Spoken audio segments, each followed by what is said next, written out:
Welcome back to the Lee and Hayley Show. Now today we're introducing our newest segment called Hayley's True Crime Corner. This is where she will discuss her favorite true crime stories with her protege, Bridget. That's right. After telling the staff for months that I should have a segment where I can talk solely about true crime, they've finally given it to me, and my beautiful Bridget is along with me. So for our inaugural Hayley's True Crime Corner, I'm going to give you the rundown of true crime shows and documentaries that I've been binging this week. Bridget will do the same.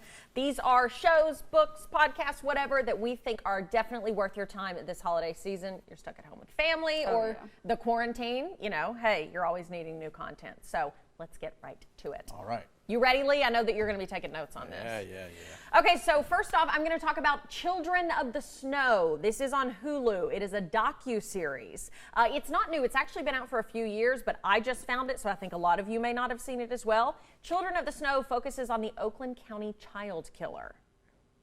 It takes place in the 70s outside of Detroit in Oakland County, Michigan. 4 young children were kidnapped, murdered, and found in the snow.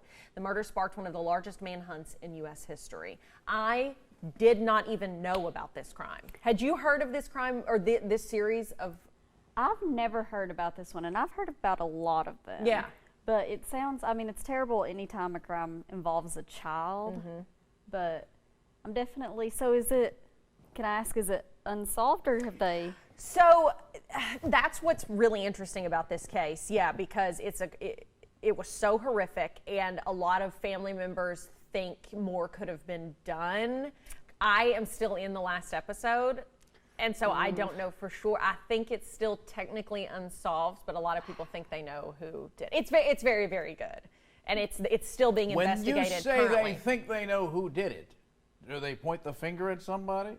Has some guy got to live in that town with that hanging around his neck? One of the main suspects committed suicide. I don't know. Depending on that guy. Did he commit suicide or did he not? All We right. don't know. Children of the Snow on Hulu.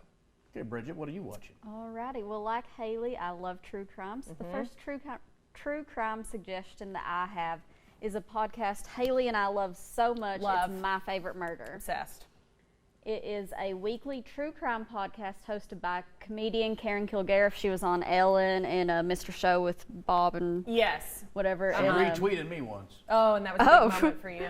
That was awesome. Yeah, tell me about it. And also former Cooking Channel show host Georgia Hardstark. It mixes two things that you don't really think about mixing: true crime and comedy. Every week, each one of them will summarize a true crime story. They also have mini-sodes where viewers can write in their hometown murders. And they talk about a ton of popular cases, my favorite being when they talk about the Night Stalker Richard Ramirez. He was captured after being recognized in East Los Angeles by a woman who identified him as El Matador. He was subdued by a group of residents in the neighborhood. All these people heard that he was there, and they started coming out of their homes and beating up this serial killer until the cops got there.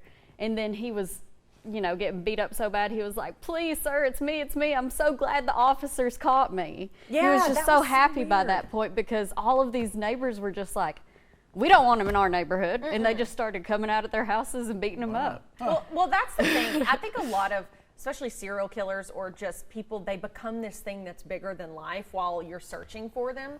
They really feel like a monster. And then a lot of times when they get, you know, arrested or brought to justice, you're like, this is some scrawny piece of nothing dude that now is afraid. Like Ted Bundy, they said when he went to get executed, they said that he was like shaking and so afraid. He was crying and and like everything. crying. And it's like, really? Like we were all so terrified of you, and you're just, it's like, it's just so satisfying. On My Favorite Murder, they made fun of Richard Ramirez's teeth a lot because he did have some strange teeth, which I can't say anything because when I was a kid, my teeth were social distancing before it was cool. Oh, gosh. They were every which way. But since this guy did what he did, I'm going to give everybody a pass and say make fun of his teeth and make fun of the fact he got beat up by a mob. I just think that's so funny. A neighborhood got together. Yeah, people were literally, it was like, vigilante justice. Didn't you go see that podcast in person? I did. So they travel around, and that is, a lot of you may have heard of this because it is so wildly popular. I think it's like the second most streamed podcast behind Joe Rogan's podcast, or at least it was recently.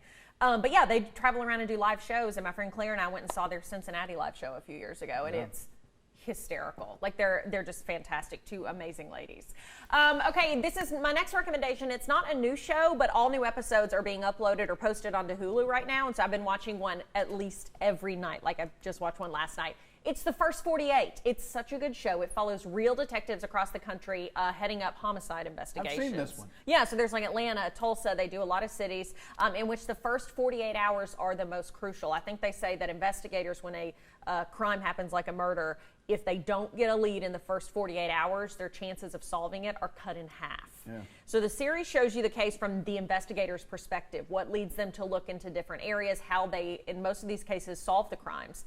You get to see how detectives use forensic evidence, witness interviews, other techniques to find suspects. Each episode picks one or more homicides in different cities. And so, yeah, it's just you can just watch one episode. They're single, they don't carry over into multiple episodes. So it's kind of like a really, really good Dateline. But you are seeing these camera crews are there right when these crimes are happening and following it in real time, the real first 48 hours, and they're counting down the clock. And it's a little scary because you just are like, murders happen way more than you realize. Yeah. All these high profile murders we all know about.